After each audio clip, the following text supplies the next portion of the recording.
Mesdames, Messieurs, bonsoir. Merci d'être à nouveau des nôtres. C'est Carte sur table, débat politique sur STV, mardi. Il est un peu plus de 21h, quelques minutes de retard, on s'en excuse.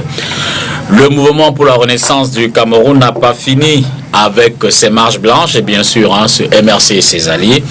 Maurice Kamto, Christian Pendekoka, Paul-Éric Kingé annoncent à leurs militants et alliés, bien sûr Albert Zonga aussi, la tenue d'autres manifestations publiques à partir du 1er juin 2019. Elles se tiendront également le 8 juin. Dans le communiqué que co-signent ces hommes politiques, les raisons de la reprise des marches sont clairement indiquées. Les enjeux, la pertinence et l'impact de cette initiative en débat ce soir. Nouvel élan pour Cabral Libi, élu président national du Parti camerounais pour la réconciliation nationale le 11 mai dernier.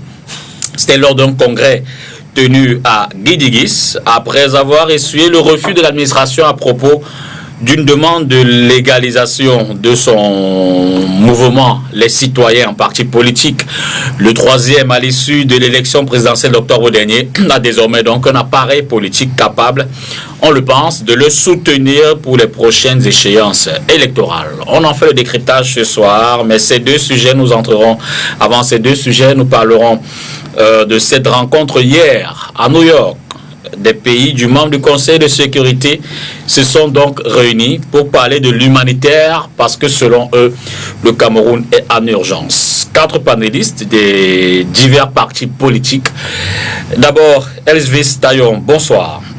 Good evening, Dipita Tongo. Good evening to our fellow panelists. It's my pleasure making present here, and I will say special greetings to my good friend Anaba Christopher from Gunoko village, who is watching us now alongside with others in the Bengui Central Subdivision, and to all the traditional rulers in my subdivision in Bengui. On dit bonsoir à tous nos amis qui sont à Bengui et bien sûr au-delà, tous ceux qui sont dans la région du sud-ouest et dans la région du nord-ouest. D'ailleurs, parlant de Bengui, on va revenir dans une minute, le temps de faire le tour du panel. Amokol, bonsoir. Bonsoir, Monsieur Dipita Tongo. Je dis bonsoir à tous les téléspectateurs et les impondérables de Carte sur table, de manière singulière, et du STV en général. Directeur de cabinet de Cabral Libi, non moins chef du département communication d'expression française au sein de ce mouvement-là qui désormais a trouvé sous sa coupe, ou alors s'est mis sous la coupe d'un parti politique, on l'a dit, on va en débattre, c'est l'objet de votre présence. Hervé Emmanuel Combe, bonsoir. Bonsoir, député. Membre du comité central du RDPC, on ne le présente plus, membre titulaire du comité central du RDPC. Bon ben, ok. Non, ouais, parce que vous appelez les suppléants, c'est que se présentent souvent comme membre du comité central. Vous battez au niveau des désignations là-bas chez vous. Il est important de dire titulaire, membre du comité central. Non, nous sommes une organisation disciplinée et ceux qui quittent leur place pour prendre la place des autres font preuve d'indiscipline qui se traduit parfois par des catastrophes politiques. Et puis enfin, Angélbert Lebon d'Achua, bonsoir. Bonsoir Dipita, bonsoir à vos nombreux téléspectateurs, bonsoir à mes 200 amis politiques qui en ce moment sont embastillés à la prison centrale de Kondengui. Je voudrais vous dire bonsoir particulier parce que je crois que c'est la première. Hein, c'est la première Carte sur table avec vous. Ah, avec moi, vous l'aviez fait à l'époque déjà avec Thierry Ngonga. Tout à fait. Plus d'une fois d'ailleurs. Plus d'une fois, ouais. Ben, je suis très heureux de vous avoir. Je vous dis souvent regarder la télé. C'est moi qui suis heureux d'être ici. Notamment chez les Larènes Gazeux le samedi. Alors, on a ri, mais le dimanche, pardon. Mais avec vous, on entre peut-être avec cette annonce, hein, ou alors on va prendre des nouvelles. Baye Nodi Abdoulaye, vous savez, c'est le militant du MRC qui a été abattu à Ngon, dans le nord. Selon le porte-parole de Maurice Kamto, le régime de Yaoundé emporte la responsabilité. C'est ce que nous a dit Bibou Nissak dans un communiqué qu'il a publié juste après cet incident-là. Oui, c'est une triste nouvelle. Et avec le régime illégitime de Yaoundé en ce moment, nous n'allons que de tristesse en tristesse. Même si le sujet que vous évoquez est plus grave, permettez-moi d'abord d'intervenir sur un autre. Je sors de Douala. Il me souvient que la ville de Douala avait été retenue comme étant une des villes devant abriter la CAN 2019. Heureusement que la CAF nous a sauvés de cette honte. Je sors de Yaoundé où je viens de me taper 7 heures de temps. 7 heures de temps, c'est-à-dire 4 heures de temps pour arriver au niveau de l'entrée de la ville à Yassa et 3 heures de temps pour pouvoir rentrer dans la ville de Douala. Je trouve que pour des gens qui nous dirigent depuis 37 ans et qui nous ont promis ciel et terre, monts et merveilles, qu'on en soit, parce que la CAN, si elle s'était déroulée au Cameroun, elle se serait déroulée dans quelques semaines, dans 2 semaines, le coup d'envoi.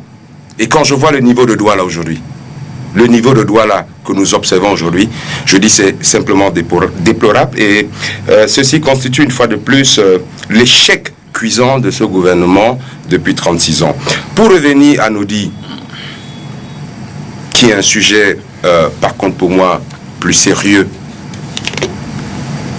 Nodi aujourd'hui représente ce que l'activité politique au Cameroun est.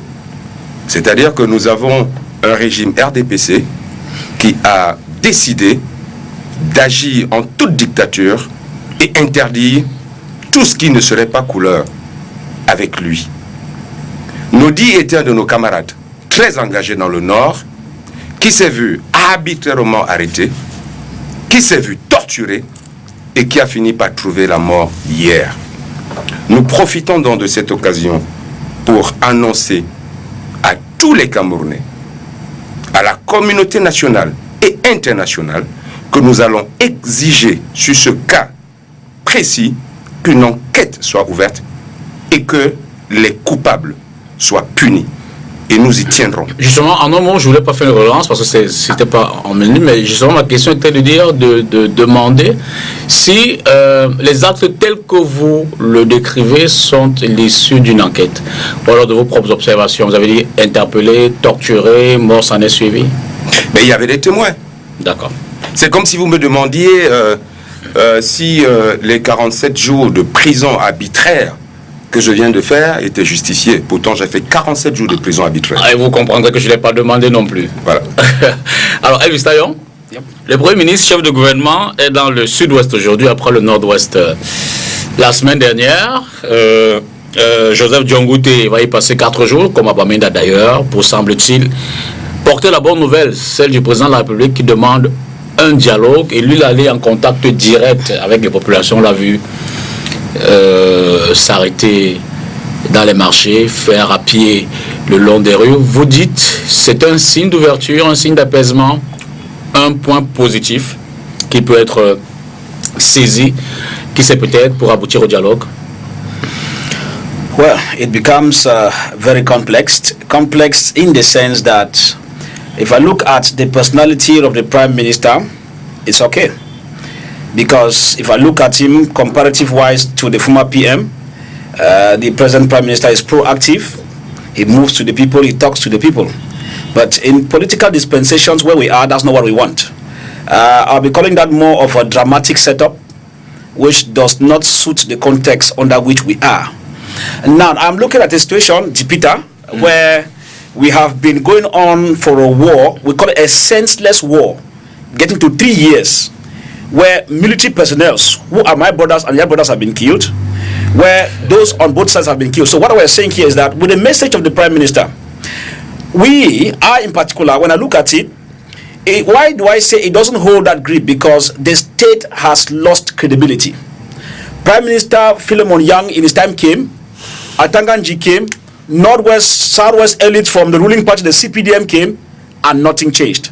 Therefore, at this present point, where we are living in a presidential system, because here the Prime Minister cannot take any decision, he can only come, go to the market, greet, at the end collects an information only to hand to the president in Yaoundé, who has the veto power, whether to agree on the things or not.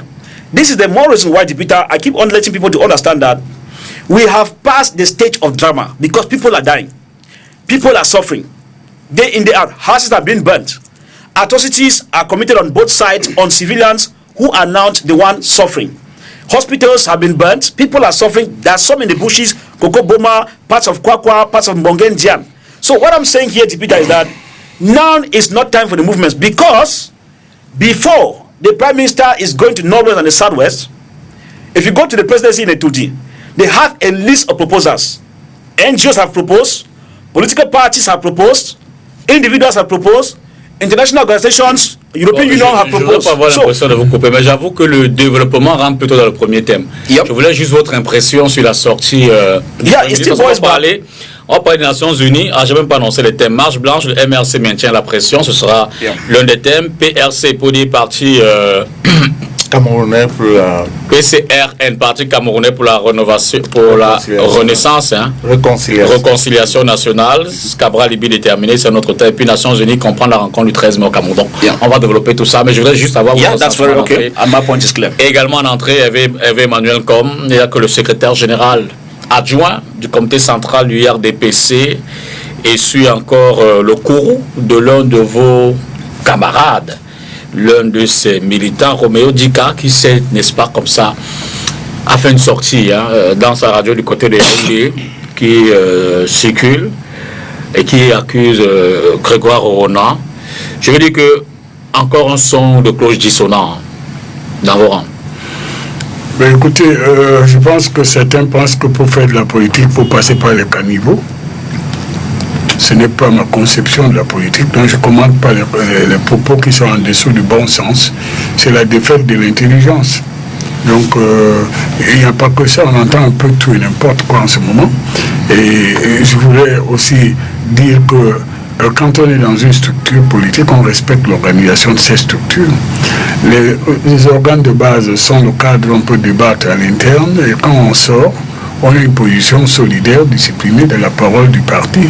Alors ça part dans tous les sens, c'est un concours de grandiloquence, et pour des raisons inavouées, il y en a qui pensent que le moment de la succession est arrivé, il y en a qui veulent avoir accédé à des responsabilités sans concourir à l'intérieur du parti, il y en a qui font la saute mouton. Dans l'autre terme, même au sein du RDPC, ça commence à ouffer, ça boue, la mamie est impatiente. Katsutab est une très grande émission, je peux m'amuser à faire dans l'hypocrisie ou l'ambiguïté.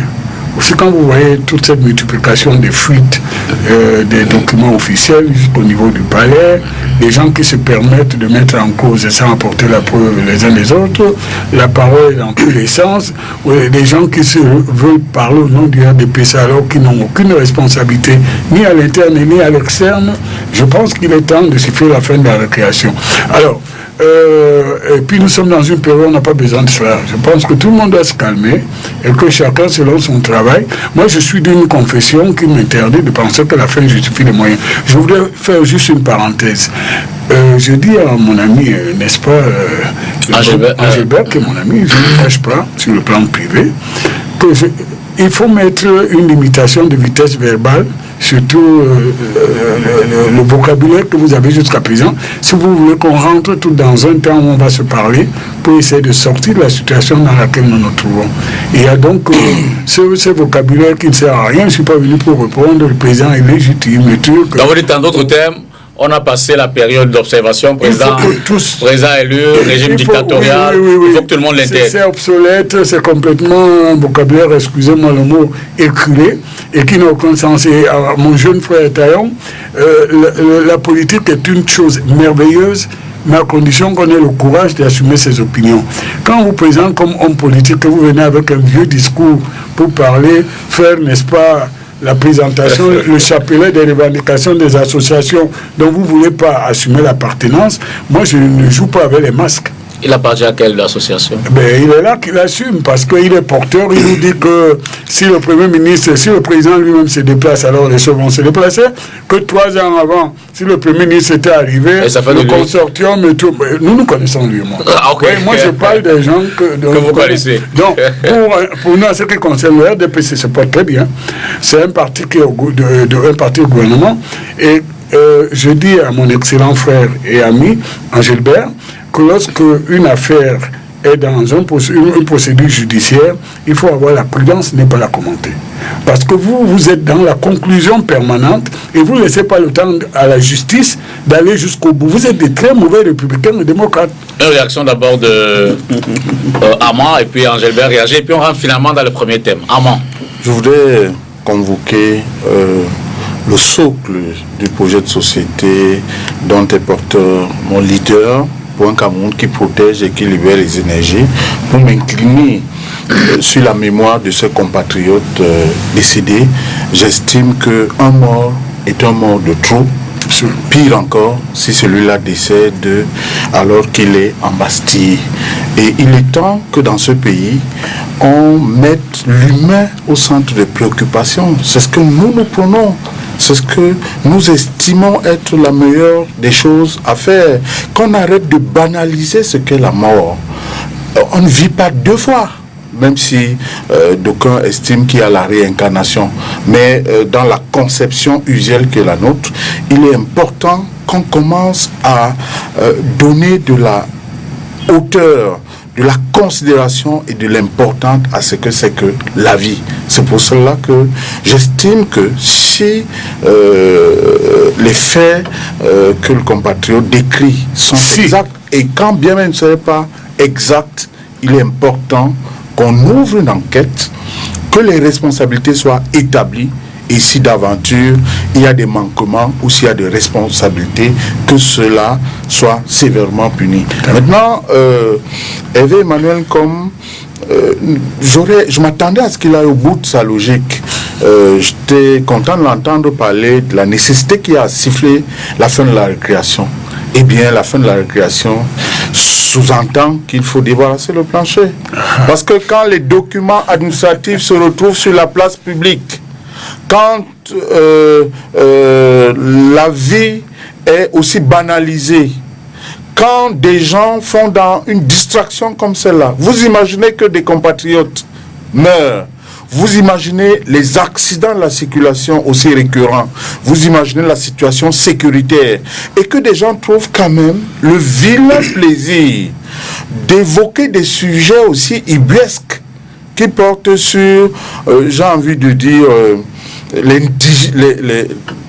je n'ose pas qualifier l'expression, mais j'estime pour ma part que quand on a atteint un tel niveau d'alerte, il faut que les gens soient un tout petit peu sérieux. Le Premier ministre ne peut pas être en train d'aller palper du doigt. C'est pour cela que, même si j'estime qu'il y a un tout petit peu de folklore là-dessus, il est quand même important d'aller discuter avec des gens, aller sur le terrain pour palper la situation. Et je suis d'accord avec le compatriote, il faut aller au-delà du Premier ministre. Le Premier ministre jouit d'un décret présidentiel, mais il y a un homme qui, nous dit-on, jouit de la légitimité populaire. Vous dit-on? Le Conseil constitutionnel l'a dit. Nous sommes encore entrés.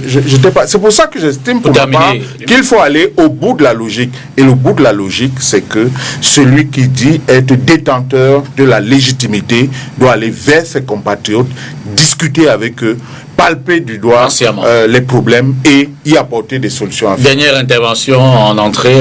S'il y a deux fois, je vais répondre. Non, vous allez répondre peut-être au débat. Moi, c'est pas pour répondre à mon frère Hervé. Non, pas du tout. Je vais peut-être... Mais j'aime bien ce son bien, mon frère. Oui. Mon frère. Non, je le dis pour l'apprécier. Oui, le MRC n'est pas l'ennemi des militants. J'ai jamais dit ça, mais je veux dire que c'est toujours bien. C'est toujours bien. Alors non, c'est pas pour répondre à Hervé. Non, je veux dire quelque chose qui est très grave et que je vais assumer. On parle d'une élection présidentielle qui, dans la vie d'une nation, est quelque chose de hautement important.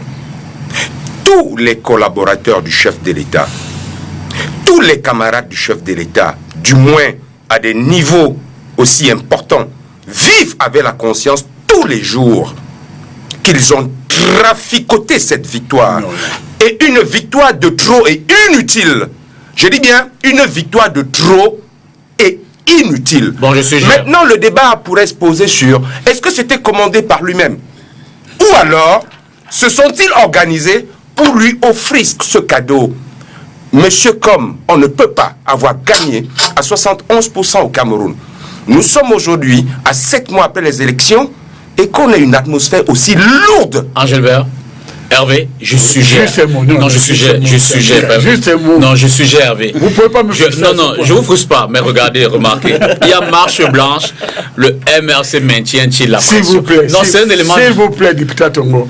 Non, Hervé, on prend la transition et on revient parler de votre amitié en interne. J'ai une seconde. Nous ne pouvons pas accepter dans une république, mon cher Datua, que vous nous enfermez dans le passé. Et vous êtes un parti composé que des agrégés, des experts. Vous devez respecter un minimum de vivre ensemble, de vivre ensemble. C'est par exemple l'autorité de la chose jugée par le Conseil constitutionnel. Tournons-nous vers l'avenir et vous êtes tout le temps en train de spéculer sur l'immobilisme, ça passe pas. Thème sur les Nations Unies. On y reviendra. Le premier thème porte donc sur la rencontre hier au niveau de New York, de la rencontre qui a mis en place les membres du Conseil de sécurité pour parler de la question humanitaire au Cameroun, les membres permanents et non permanents. Évidemment, le Cameroun dont il était question était représenté. Première question d'abord, c'est une question d'ambiance.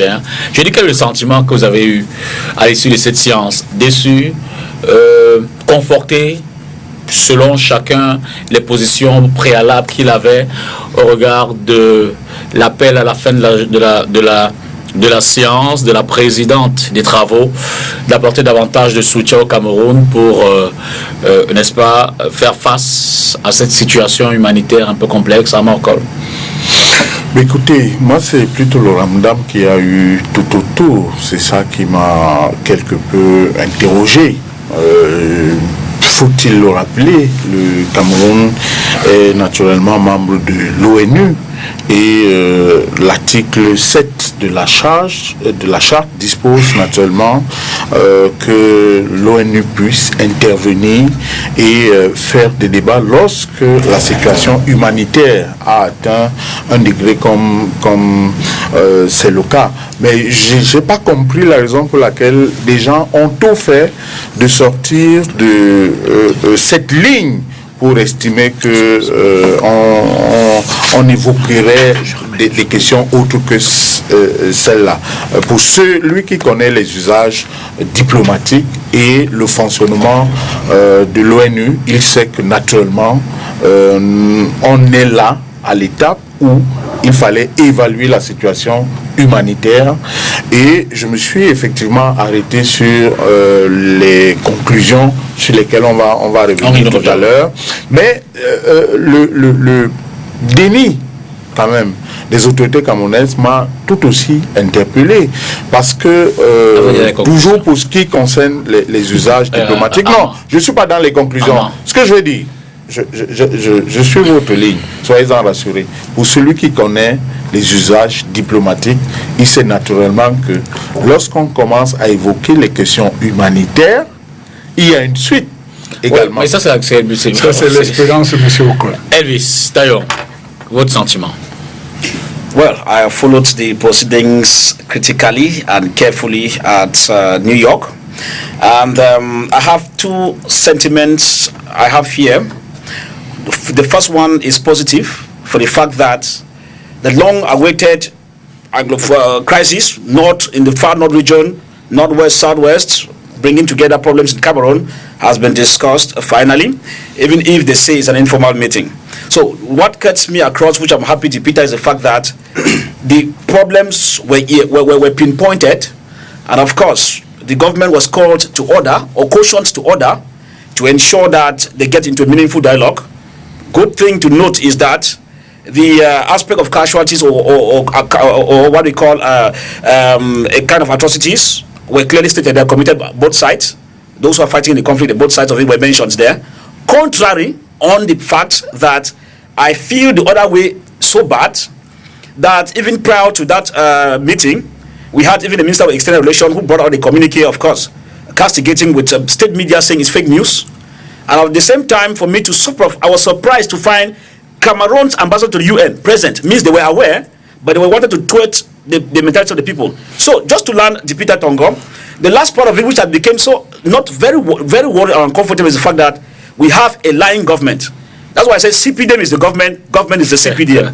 Why do I say so? Because it's abnormal if you get the report from the Cameroon's ambassador to the UN, who tells you that everything is in place, everything is under control. But if you look at the rest of the reports, Peter, they went on the same direction except that of the representative from the Cameroon government. That tells you that there is bad faith, but good news, the issue was discussed, and as he said earlier, in diplomatic moves, Cameroon has been loving, no, it's internal affairs, but that's the first step. If Cameroon does not adjust, intervention will come. And things will be in order.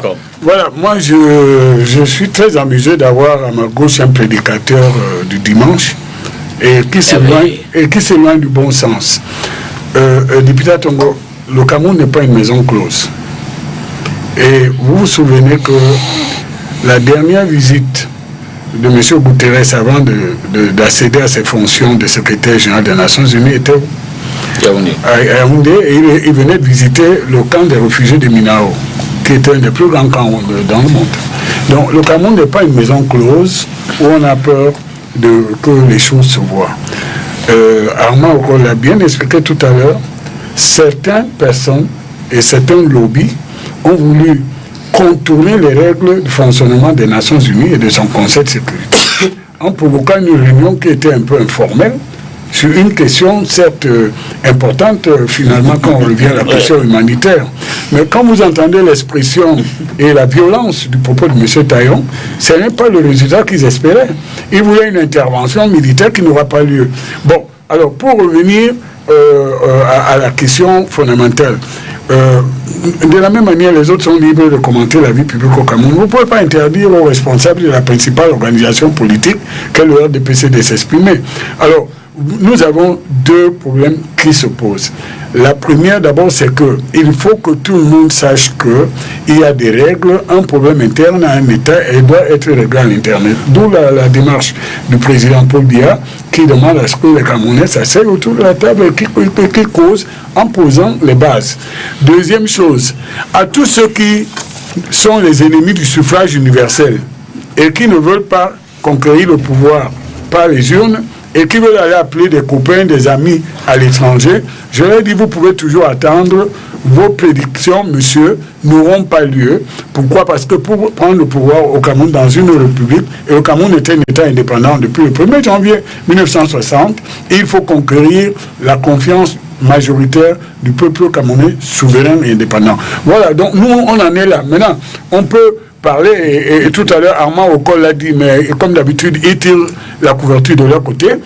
Il y a eu tout un tapage autour de cette réunion avant. On a présenté comme la réunion la fin du monde, le jugement final. Finalement ça a accouché ce que ça a accouché. Ça doit apprendre aux Camerounais qu'il y a des politiciens paresseux qui ne travaillent pas, qui ne vont pas à la conquête des urnes et qui passent le temps à faire des incantations en destination des ouragans qui veulent attirer vers notre pays. C'est totalement honteux et inacceptable. Merci. Angèle Bert, votre point d'entrée sur le cerveau, question de sentiment, tout le monde a développé. Je voudrais juste savoir, déçu, content, mitigé. Okay, mon sentiment, et puis tout à l'heure je rentrais dans le vif du sujet. Mon sentiment, c'est un sentiment de déception. Déception, simplement. Oh non, mais s'il te plaît. C'est son point de vue. Déception parce que je me suis dit à un moment donné, fallait-il attendre 3 ans? Fallait-il plus de 2000 morts? Fallait-il plus de 500 000 déplacés? Fallait-il attendre que ce soit les autres qui viennent parler de ce dont les acteurs politiques aujourd'hui, depuis 3 ans, en parlent tous les jours? Il n'y a eu rien de nouveau hier à cette réunion du Conseil de sécurité. Rien de nouveau de ce que tous les acteurs politiques au Cameroun disent depuis 3 ans. Je n'ai pas vu dans votre programme. Alors, c'est pas une histoire de programme. C'est pas une histoire de programme, on parle d'une histoire de réaction sur un fait. Aucun programme vide. Il y a eu une crise. Il y a eu une... Oui, mais justement, c'est moi, je demande qu'on l'écoute. Il y a eu une crise anglophone issue d'un problème anglophone que vous n'avez jamais reconnu. J'ai dit le problème. Ah bon. Vous voyez donc, parce que, mais bien sûr, vous ne le reconnaissez pas, donc par contre, vous ne le connaissez pas, et par conséquent, vous ne pouvez pas y apporter des solutions. Je vais vous dire, dans ce pays, le SDF, qui est un parti, c'est vous qui le dites souvent, un parti républicain, à travers de nombreux députés, ont demandé à ce que le débat sur la crise anglophone se pose au sein du Parlement camerounais. Ils ont à un moment donné même empêché qu'il y ait des travaux parce qu'ils avaient estimé que l'urgence, c'était cette crise anglophone. Qu'est-ce que le RDPC a fait? Comme à votre habitude, vous avez répondu au SDF avec mépris et avec arrogance. Monsieur Com, oui.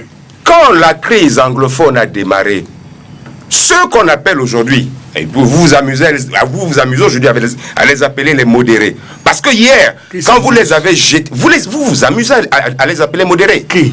Mais j'écoute votre discours officiel. Le discours de qui? Du RDPC. Ah, d'accord. Ben, vous êtes ici au nom du RDPC, vous n'êtes pas membre du gouvernement. À ce que je sache. Le gouvernement n'a pas le monopole. Bon, d'accord. Donc, j'interpelle l'homme politique du RDPC. Voilà. Quand, au départ, ceux que vous percevez aujourd'hui comme des modérés ont intervenu dans cette crise, qu'est-ce que vous avez fait? Vous les avez pris, vous les avez jetés en prison, sans motif. Je peux vous laisser mon temps de parole si vous voulez. Mais j'estime que je suis en train de parler de choses graves qui intéressent les Camerounais, qui intéressent plus de 5 millions de Camerounais d'une zone. Non, souffrez de l'écouter. Alors, je dis, quand cette crise a commencé, vous avez pris ces modérés, vous les avez jetés en prison. Ils sont restés pendant plus de 6 mois, sans aucun procès, pour venir un matin ouvrir les portes et dire sortez. Je dis, ceux qui se comportent comme ça ne peuvent être que méprisants et arrogants. Et n'ont jamais, et on reviendra là-dessus tout à l'heure, n'ont jamais eu la moindre envie de résoudre cette crise. Donc, vous ne nous avez pas écoutés. Vous avez signé des chartes internationales. Il y a des organismes dans le monde qui régulent ce type de conflit. Je m'excuse qu'ils prennent ce problème en charge. Moi, ça me fait honte qu'on en soit arrivé là. On aurait pu régler ça entre Camerounais. Ouais. Voilà mon premier sentiment. Dans le fond, on avance, vous allez répondre, mais on avance, puisque c'était juste la question d'entrée. Alors maintenant, dans le fond, évidemment, l'ambiance d'avant-rencontre, c'était le Conseil de sécurité s'est réuni pour tabler sur le Cameroun. Du coup, certains voyaient les bombes des Nations Unies s'abattre sur Yaoundé. Et finalement, il y a eu ce recentrage qui s'est appesanti sur les questions humanitaires. Question. Peut-on faire de l'humanitaire sans régler la question sécuritaire? Taillon. Well, I think that if we listen to the presentations detailedly, we're discussing here on the table here as Katsutab. What beats my imagination is the way some of us put our discussions in front. Now, looking at issues here, we should understand we have audiences that are intelligent. We have times that the regime and the party, they take time to be deceiving people and lies telling. It's no longer time now. Everybody's intelligent now, as we speak. Everybody. Now, looking at it, when you listen to the presentations made, even what was done by Britain itself also, you realize that they were taking two things at the same time. They were working, while working on the humanitarian plan of it, getting statistics, which the government has been hiding, and pretending that it's under control. At the same time, they were cautioning that whatever the case might be, especially the representatives, the Reverend Father from Northwest Region, Caritas, and also the lady from the Reach Out NGO in Boya, at the end of it, they cautioned the United Nations that in as much as they are working on it and, of course, appealing for more humanitarian aid to come in, they are also appealing that the United Nations should do everything possible to put the issue under control. That plea went through in that session. It tells us that at the diplomatic scene, because this is what we call analysis now, at the diplomatic scene, as I said, what still beats my imagination is that at this point in time, we still have party officials linked to the government, the CPDM, who still think that they're sitting there is a joke. You see why I say that when a man is drowning and the regime is coming to an end, people stop reasoning. Because you can't bring people together for hours in deliberation. And then somebody tells you that, no, they're just talking about, And that is where we say that, where we are heading to the it's clearly stated that while they are doing so, they are calling on the United Nations and the other member states to ensure that they get the government of Cameroon to speed up the inclusive dialogue that should bring the conflict to an end. Okay. And this message is clear, and I know Yaoundé has this message, even if CPDM officials keep marauding around. Amokol. Je pense que votre question est la problématique même de ces assises du Conseil de sécurité. Et moi, je m'appuie sur les 3 suggestions faites par Marc Lauco, qui est le secrétaire général adjoint aux affaires humanitaires et le coordonnateur des secours d'urgence. Dans la 3e suggestion qu'il fait, il est formel. Il demande à toutes les autres parties d'aider à persuader les parties à respecter le droit international et fournir un accès humanitaire sûr et en temps opportun et sans entrave. Et il précise sur cette suggestion-là que les différentes attaques sont des violations. C'est pour cela que les gens doivent être suffisamment sérieux pour comprendre que l'heure n'est plus au discours politicien et qu'il faut apporter des réponses concrètes. Et vous faites bien de poser cette question. Pourquoi? Parce que quand l'aide humanitaire arrive, il faut convoyer cette aide humanitaire. Cette aide humanitaire est convoyée par des personnes. Ces personnes doivent être sécurisées. Et quand on parle d'aide humanitaire, pour le peu que je connaisse des relations internationales, rien n'indique. Vous n'avez pas toujours la possibilité de savoir ce qui est dans cette aide humanitaire. C'est pour cela que les gens doivent faire très attention. La guerre, on sait quand est-ce qu'elle commence. Nous n'en sommes pas encore là. C'est une crise. Mais la crise peut déboucher sur tout. La preuve, cette crise dans le nord-ouest et du sud-ouest est partie des revendications corporatistes. La suite, on la connaît. La réponse à ce problème, ça a été quoi? D'abord, qu'il n'y a pas de problème anglophone au Cameroun. Peu de temps après, eh bien, ceux qui avaient estimé qu'il n'y avait pas de problème anglophone ont fini par se dire, oui, il y a un problème, sauf que le problème, on peut l'identifier dans toutes les autres régions du Cameroun. Le déni et le mépris a fait que la crise s'est métastasée. Quand on a apporté les réponses aux revendications de départ, eh bien, ces réponses ne correspondaient plus au degré des revendications. Et la deuxième suggestion que fait le secrétaire général adjoint aux affaires humanitaires, c'est le soutien pour améliorer le financement des opérations humanitaires. Mais dites-vous que quand la communauté internationale finance déjà des opérations, elle a le droit de regard. Et si elle a le droit de regard, à partir de ce moment, faites très attention. C'est pas des philanthropes. L'ONU, c'est pas des philanthropes. C'est pas des gens qui viennent financer et qui vont dormir chez eux. Voilà. Et ils ne viennent financer que lorsqu'ils ont été persuadés que vous avez été vous-même incapable d'apporter des réponses concrètes à cette situation. Et la première suggestion qu'il fait, c'est de faire mieux connaître le problème humanitaire du Cameroun. Écoutez bien, faire mieux connaître le problème humanitaire du Cameroun. Ça veut dire quoi? Utiliser tous les mécanismes, le plaidoyer notamment. Et quand on fait le plaidoyer, ça veut dire qu'on alerte déjà des gens pour dire, écoutez, la situation est suffisamment grave.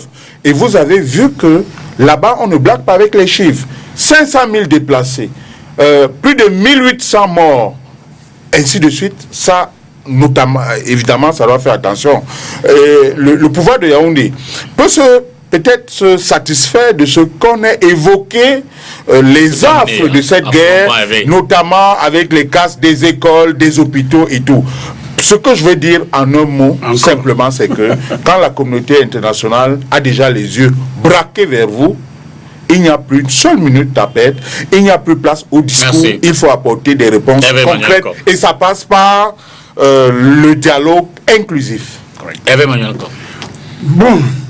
Non, d'abord, il faudrait qu'on se respecte. La vraie humilité, c'est de ne pas considérer les autres comme des idiots et de penser qu'ils ont un cerveau. Et surtout ceux qui sont en responsabilité des affaires. Quand j'entends le ton des gens qui parlent comme s'ils donnaient des leçons aux autres... L'humanitaire, c'est le sécuritaire. Cessez de m'inviter si vous m'empêchez de parler. Oui, mais le problème, c'est que voilà, cessez de m'empêcher parce que trois personnes ont une position. Mais vous attardez presque essentiellement sur les personnes et non sur ma question. C'est ça. Je cite une autre personne. Vous ne prêtez pas le vocabulaire à mon avis. Allez-y. Bon, j'étais en train de dire que la question camerounaise est extrêmement grave. Et nous en sommes les premiers conscients de la gravité de cette question. Parce qu'il y a des aspects qui sont pluriformes, pluridirectionnels, et qui touchent même le quotidien, jusqu'ici, dans la région littorale dans laquelle nous vivons. Quand vous avez les gens qui mettent des incantations émotionnelles pour montrer comme si les autres n'étaient que des aveugles, ne voyaient pas, là, il y a un problème, c'est un manque d'humilité, de respect de l'intelligence des autres. Deuxième chose, je vous ai dit, personne dans nos rangs ne peut se permettre de considérer aujourd'hui que le Cameroun est une maison close et qu'il peut se passer des choses que les autres ne peuvent pas savoir. Même les pays, je ne veux pas qu'il y ait un incident, par exemple, qu'on cite en Corée du Nord, on sait en temps réel ce qui se passe. Vous comprenez? Donc, la crise qui se déroule sur une partie de notre territoire est une crise à laquelle nous devons faire face et trouver des résolutions. Il y a peut-être, je ne fais pas partie des gens qui ont dit que c'était rien. Et donc, je ne me sens pas concerné parce que je trouve injurieux de dire qu'il y a des Camerounais qui disent que c'est rien. Parce que nous, on est à Douala, on sait combien de personnes sont arrivées à Mambanda, les conséquences dans tous les sens qu'entraîne cette crise. Quand on a fini de faire ce constat, il faut aussi faire un autre constat. Il y a des Camerounais qui se réjouissent de ce qui peut arriver de mauvais dans leur pays. C'est ça qui est totalement inacceptable. C'est-à-dire que quand on a un problème comme celui-là, se placer en position en disant que c'est bien fait, comme ça, ils vont arriver, ils vont bombarder le Cameroun, ils vont renverser le régime. Je crois que là, c'est faire une erreur d'analyse qui montre la légèreté de la démarche de ce qui se passe. Alors, allons tout droit. Aujourd'hui, la meilleure façon d'aborder cette question de la résoudre, ce sont les Camerounais qui créent la situation que nous vivons. Du moins, c'est ce que nous pensons. Ils peuvent peut-être s'appuyer sur des étrangers, mais nous pensons jusqu'à présent que ce sont les Camerounais, une partie des Camerounais qui sont lancés dans ces entreprises. Alors, pour qu'on sorte de cette situation, il faut qu'on s'investisse d'abord sur une disponibilité, une disposition de bonne foi. Il faut que certains petits politiciens cessent d'instrumentaliser cette question comme si elle pouvait leur apporter une valeur ajoutée politique, là où le peuple souverain ne le reconnaît pas. Donc nous devons ensemble nous investir dans la bonne foi et le bon sens pour dire que qu'est-ce qu'on va trouver comme solution, mais pour trouver ces solutions, il faut avoir des principes partagés. Nous n'allons pas dire que nous partons d'un pays qui n'existe pas. Est-ce que sommes-nous tous Camerounais? La réponse, évidemment, devrait être oui. Est-ce que nous voulons un pays un et indivisible? Je suppose, en ce qui nous concerne, la réponse est oui. Est-ce que nous avons des problèmes sociaux qui sont de nature à ce que nous les abordons? La réponse est oui, il faut les trouver. Mais est-ce qu'il faut faire cela en prenant les armes contre la République ou contre une partie des populations? La réponse est non. Si on est clair là-dessus, tout le reste est discutable. Vous comprenez? Quand je vois les gens qui viennent dans une grandiloquence, comme si c'est eux qui sont en affaires, certains n'ont jamais dirigé même une coopérative. Alors, et là c'est le dernier axe, hein, parce qu'à 22h, il faudrait qu'on achève avec ce thème. Il est 22h dans 10 minutes. Pour sortir, tout le monde parle du dialogue inclusif. D'ailleurs, on parlait du Premier ministre, il est dans le sud-ouest pour ce terme-là. Je dis que c'est un terme pour nous autres qui aimons toujours poser des questions qu'on aimerait bien décrypter. Qu'est-ce qu'on met dans le dialogue inclusif? D'autant plus que le gouvernement a tout au moins circonscrit les acteurs ou les thèmes. Ils ont dit parlons de tout, probablement avec tout le monde, sauf de la question de la sécession. C'est bien ce que le Premier ministre a dit. Je vais vous dire pourquoi. La sécession et la séparation. Donc, alors, je vais vous dire pourquoi. Pour revenir à la question, à Maokol, dialogue inclusif, vous, comment vous l'entendez? Comment vous le concevez? Comment votre parti le proposerait pour qu'il soit le plus dynamique, le plus efficace et le plus à même de répondre à l'urgence? Le dialogue inclusif, comme son nom l'indique, c'est un dialogue dans lequel on met les différentes parties dans la discussion. Et on se prive ou on s'interdit d'interdire que d'aucuns on voit au chapitre. Et dans le dialogue inclusif, il y a un préalable. Le préalable consiste à décrisper l'atmosphère. Parce que l'atmosphère est crispée. Pour qu'une tenue de palabre puisse se tenir, c'est pas lorsqu'il y a la tension. Et la décrispation, pour nous, est le leader du mouvement 11 millions de citoyens, le président du PCRN, ça existe encore, l'a dit à plusieurs occasions, il faut commencer par libérer les manifestants. Mais comment pouvez-vous imaginer qu'on puisse discuter avec des gens alors que certains sont sous les géoles? Or, parmi ces personnes qui sont enfermées, il y en a dont les domiciles sont régulièrement connus, qui menaient des activités identifiées et identifiables, et donc on peut convoquer à tout moment. Mais le fait de penser qu'il y a des gens qui on voit au chapitre dans la discussion et d'autres pas, eh bien, ça ne favorise pas la décrispation. Vous avez entendu une démarche qui a été proposé par Christian Cardinal Toumi. À un moment donné, vous avez vu une levée de bouclier de personnes qui disaient que ce n'est pas un interlocuteur valable. Mais d'où vient-il qu'on puisse penser, alors que l'histoire d'ailleurs nous enseigne, vous savez parfaitement le rôle que des personnalités comme Desmond Tutu ont joué et ont permis à un moment donné que le dialogue puisse se tenir.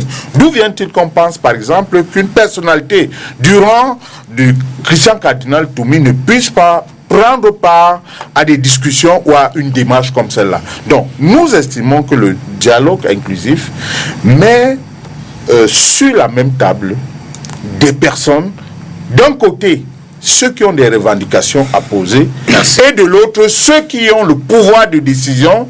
On se regarde, on discute ensemble et on trouve ce qui est faisable et ce qui ne l'est pas, mais le fait d'exclure certains ne favorise pas qu'il y ait un dialogue. C'est le président qui a prononcé le mot dialogue. Oui, vous reviendrez. Laissez-moi vous dire ce qu'il entend par là. Vous reviendrez. Avant de commenter dans tous les sens. Le président a prononcé Elvis Tayo. You know, we are on a platform whereby I want us to be getting the answers as you want, and not dragging on people or saying this person has control a cooperative or not. It's not matured in dialogue. I mean, those are people who don't have anything to offer. Now, in this case here, Jupiter, we'll talk about dialogue. Here, you discover that I said in several platforms that when I listened to the message of the Prime Minister, as I said, I enjoy him because he's down to earth, he's proactive, he talks to the people good. Now, when I listen to the message has a problem. And that message, if the government lives by that message, it means this problem still has some time to stay. Why do I mean so? What am I talking about? When we talk about inclusive dialogue, it's just like what Armand was saying, which is correct. We're talking about inclusive dialogue. Let's leave logic aside that people will be trying to explain. It's logical, it's wrong logic. When we are in a conflict between two parties and we want to talk, the first thing is that we must be able to calm down the atmosphere. Calming the atmosphere means that even though you are the state, and I am probably what they call the opposition, but you must give us a level platform whereby I see myself equal as you, the state. It means we have a level platform. Now, with inclusive dialogue, when we talk about everything can be discussed, excluding cessation, for example, or separation as the government puts it, it's already a fatal error in it. Why do I say so, Peter? The main actors of the crisis in the Northwest, Southwest, are those who are involved in the secession spirit. Now, when you exclude them from it, I repeat, I'm coming from the area. I talk as someone who lives. It's different from people who talk and they just stay where they are. Now, when we talk about dialogue, when you put a clause, I repeat, that excluding cessation, now you put it in a way that it means you'll be dialoguing with the wrong target, because the secessions are the ones battling with the government. Therefore, in a government that is up to standard, it will be dialogue first. You need to get these people on the table, and then you convince them, because it's a matter of convincing. If you cannot convince them, no, excuse me, there will be clauses put down. If you cannot do that, in any dialogue, there are, just like what Amma has said, there are things that can go and things that cannot go. In any dialogue platform, if you cannot there are things that if you cannot convince them, what next? No, if nobody, both of you will decide, all of you. Now we cannot agree. What is the issue? Because you are the state, not so. And being the state, that's why we say that the platform of the dialogue, where we are now presently, I must be categorically clear with you. The state itself cannot handle the dialogue at the stage where it is now. It needs other parties to assist now, because if the state could delay for 3 years and solution cannot come, that's why you see UN coming in, which is not supposed to be like that. Merci. So it is a call for concern that those they call the secessionists, who are the principal protagonists in the crisis, are supposed to be on the table. But before then, there needs to be some underground background meeting, because before the meeting, the issue in South Sudan, before it's taking place, there have been other meetings holding to prepare the groundwork for the main meeting. Therefore, If the statement is removed and everybody comes dans le in, schéma de it will be inclusive. Merci. C'est bien moi. C'est bien moi. J'avoue que je voulais vous conclure.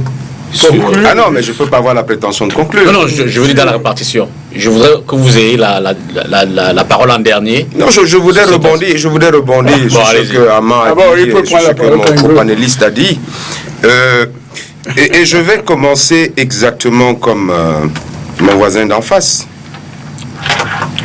Il y a des gens qui ont la fâcheuse habitude de donner des leçons et 5 secondes après, ils tombent dans le travers de la leçon qu'ils viennent de donner. Hervé nous demande d'être poli, nous demande de ne pas monter sur nos grands chevaux.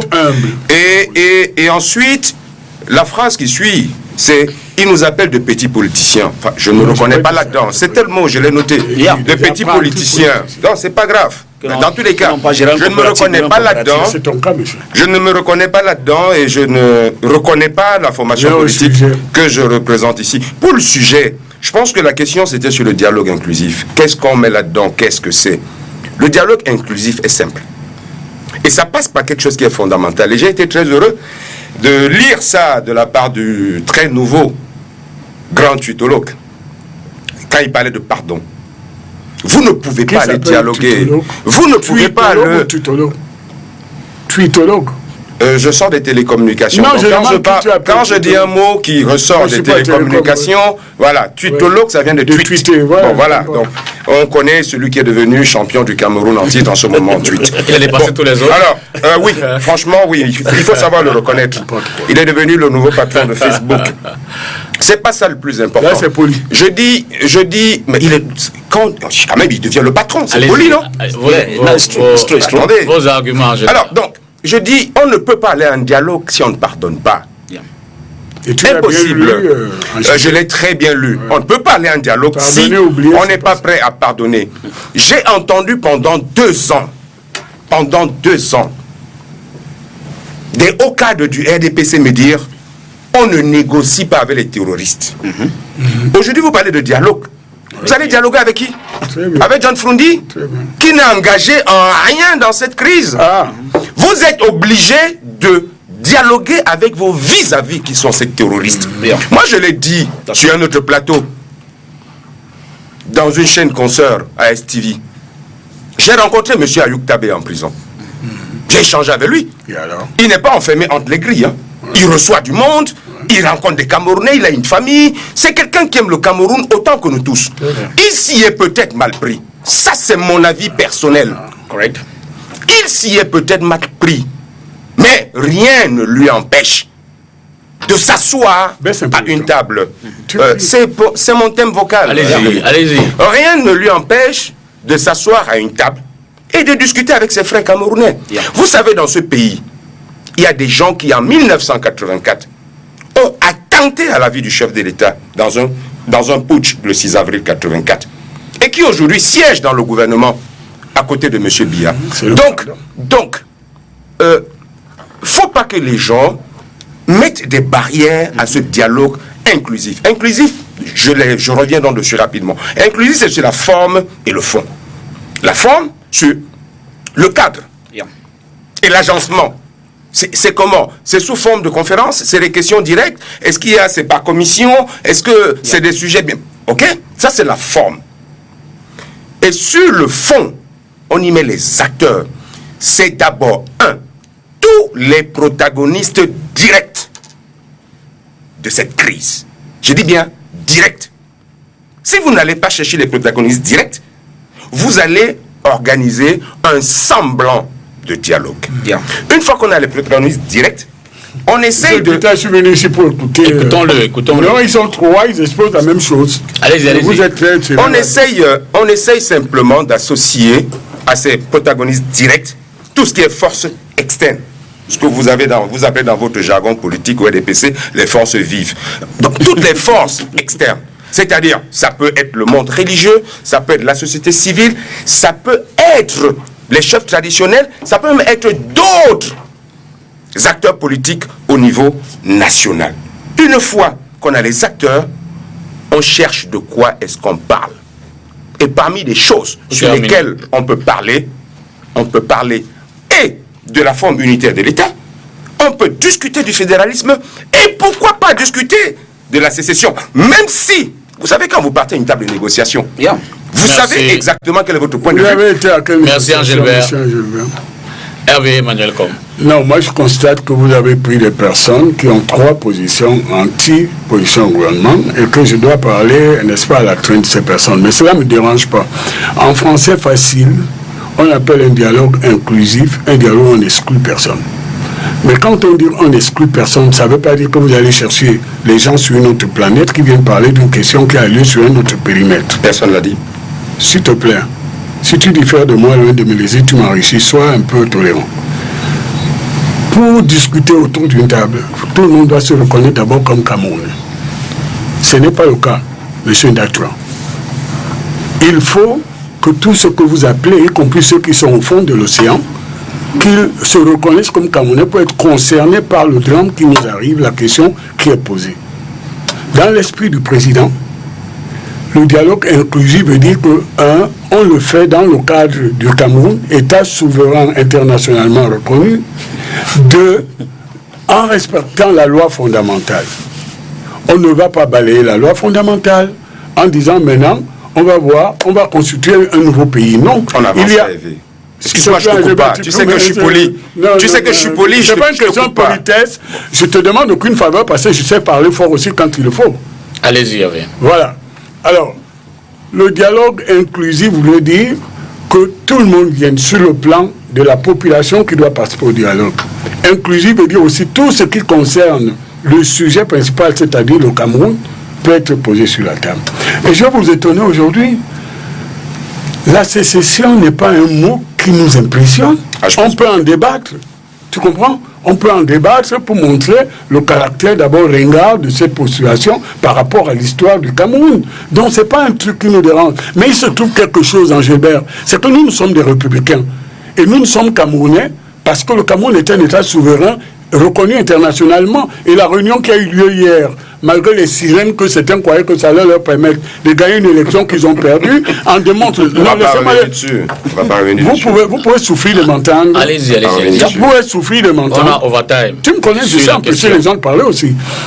Le problème qui se pose, c'est que la constitution du Cameroun, vous la reconnaissez, elle ne donne pas la capacité, le pouvoir d'organiser une réunion qui a pour objectif de débattre sur l'unité du Cameroun et son territoire.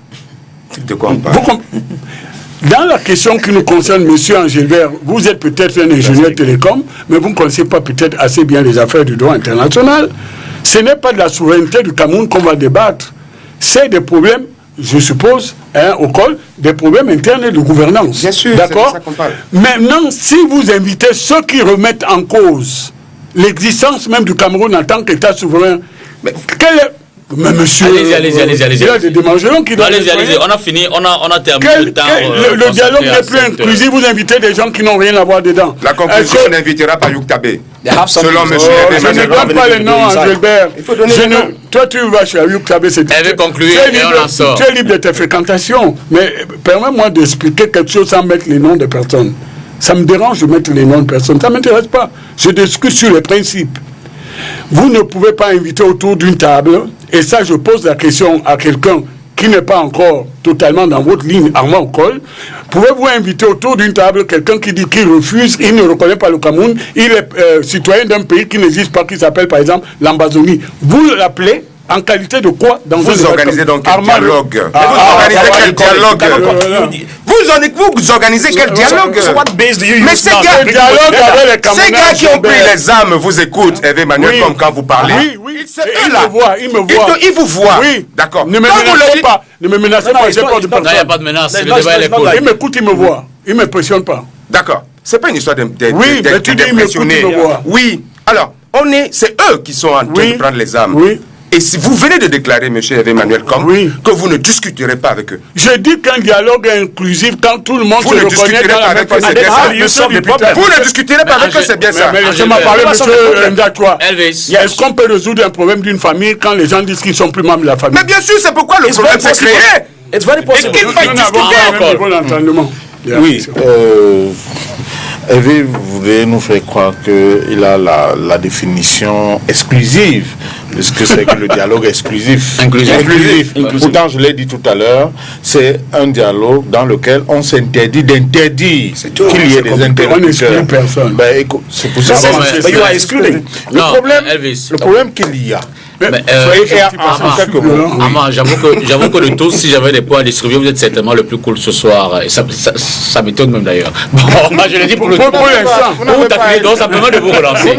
Ça me permet de vous relancer. Parce que Hervé pose quand même une question, à mon sens, fondamentale.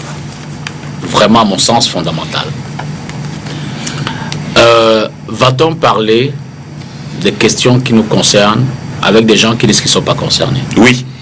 Il faut que je vais répondre à cette question de la manière la plus simple qui soit. De quoi on est parti?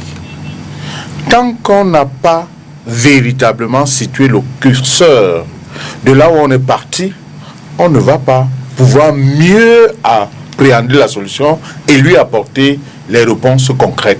C'est un peu comme si quelqu'un s'est fracturé le pied et vous lui apportez du paracétamol. Il va de soi que ce n'est pas possible. Je réponds clairement à votre question. La question qui se pose aujourd'hui a lieu aussi bien à la forme de l'État. C'est un fait. On ne peut pas penser que la crise dans le nord-ouest et le sud-ouest ne concerne pas la forme de l'État. Qu'est-ce que vous appelez forme de l'État? La forme de l'État. C'est sur le fédéralisme, sur le sécessionnisme. Oui. Ah. Mais est-ce que c'est vrai ou c'est pas vrai? Le sécessionnisme est une forme de l'État. Au secours. Au secours, s'il te plaît, tu es un bon journaliste, mais là tu dis quelque chose qui est inexact. Le sécessionnisme est une forme de l'État. On parle de fédéralisme. Non, on peut parler fédéralisme, régionalisme, décentralisation, mais le sécessionnisme, c'est la forme de... Comment on en arrive là? Non. Comment on en arrive là? Il faut entendons-nous simplement. Oui. De quoi est-ce qu'on est parti? Oui. Est-ce que ceux qui manifestent aujourd'hui ont commencé par poser le problème de fédéralisme? Que non. Depuis toujours au Cameroun, on sait qu'en date du 1er octobre, il y a des sécessionnistes qui revendiquent, même si la revendication n'avait pas encore atteint cette dimension. Ils sont donc partis de la situation de sécessionnisme en posant clairement la problématique du fédéralisme. C'est une forme de l'État, oui ou non? Non, mais ça fait partie des revendications qui sont les leurs. Si vous voulez, le problème justement, c'est ce déni. C'est le déni. On en est là à cause du déni. Hein. On n'a pas la crise dans le nord-ouest et le sud-ouest, faut-il le rappeler, a commencé par une grève des enseignants, suivi de celle des avocats, à qui on a envoyé les matraques. Et elle a atteint un degré, le degré le plus extrême. Merci, Armand. Le problème, non, et je sors par là, le problème qui se trouve aujourd'hui, c'est la question des interlocuteurs. Il se trouve que chaque fois, on a envoyé les représentants étatiques. Mais les populations et ceux qui manifestent ne se reconnaissent pas en eux. Parce qu'ils estiment que ceux-là ne sont non seulement pas conscients des problèmes qui sont les leurs, mais qui n'apportent pas des solutions efficaces et des solutions concrètes. Merci, Armand. Transition, prochain thème. Okay. C'est tout. Alors, on passe aux marches blanches. Hein. Le MRC maintient la pression. Je veux dire, sous cette formule-là, le MRC maintient la pression. C'est résumé ainsi. Je ne sais pas ce qu'on appelle le MRC maintient la pression. Je pense que... S'agissant des marches blanches qui viennent d'être relancées avec ce communiqué. Nous sommes constants et à chaque fois, c'est la vie de la nation qui nous interpelle en tant qu'acteurs politiques. Nous devons être permanemment en activité. Nous l'avons toujours démontré depuis que le MRC a été créé en 2012. On n'a jamais eu de jour de repos. Aujourd'hui, nous avons une actualité qui nous interpelle.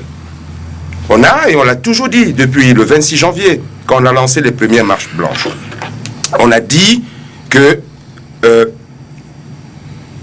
nous vivons une crise je pense qu'on en a parlé largement tout à l'heure, nous vivons une crise qui nous interpelle dans 2 régions de notre pays. Nous ne pouvons pas rester insensibles à cela. C'était une chose. Une autre chose, c'est que on a eu, et je vous le rappelais tout à l'heure, avec mon entrée sur Douala, où j'ai fait 7 heures pour arriver à Douala. C'est ton problème. Tout le monde a le même problème. Donc, ok, tout le monde a le même Tu problème. n'étais pas dans une voiture stampée MRC. Moi aussi, je fais la même durée. D'accord. Voilà. On s'est donc dit qu'autour de cet événement Cannes, il y a eu énormément de détournements de deniers publics. Et qu'on va s'indigner contre ça. Ah ben écoute, je t'expliquerai après pourquoi. Oui. Mais les détourneurs, il y en a dans votre parti. Hervé. Et ensuite, il y a des élections qui semblent se pointer à l'horizon. Nous nous sommes dit également que nous allons exiger donc un code électoral consensuel.